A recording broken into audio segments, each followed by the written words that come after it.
This is the Pickled Punks podcast. There will be spoilers throughout this entire recording. Be warned. What about at the initial points when the kids first start to notice that odd things are going on?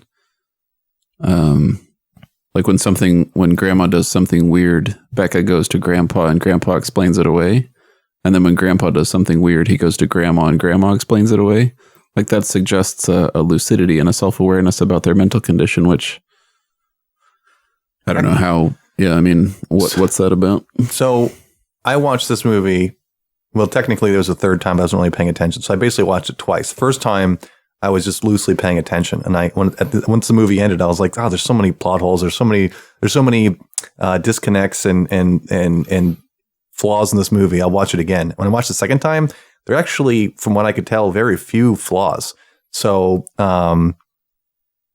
if you listen to what the grandmother is saying about the grandfather, it doesn't sound like a contrived story. It actually sounds like how he actually is. And same thing, vice versa, with the grandfather and the grandmother.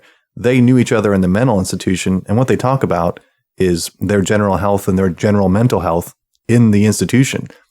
They just happen to be outside the institution, and it aligns with the story that's happening. I wouldn't say coincidentally, but just by happenstance. And they do actually kill the young lady who comes to visit, thinking it's the actual Grandma and Grandpa. They hang her from the tree. Yeah, and if you watch the movie, or if you recall from the movie, the first person that comes to visit, the grandparents aren't there, and so he just says, "Let them know." And so he didn't actually see that it was the actual mental institution old people.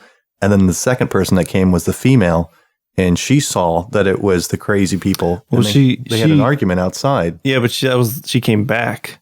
She actually came the first time, and the same thing. They weren't there. They were out for a walk. And then she came back later, and that's when they got into a conversation. Yeah, and you could see them outside arguing back and forth. And I guess, I don't know what the actual, conversation was, but then hello, how are you? Yeah. So you were not living here. How'd you get out of the mental institution?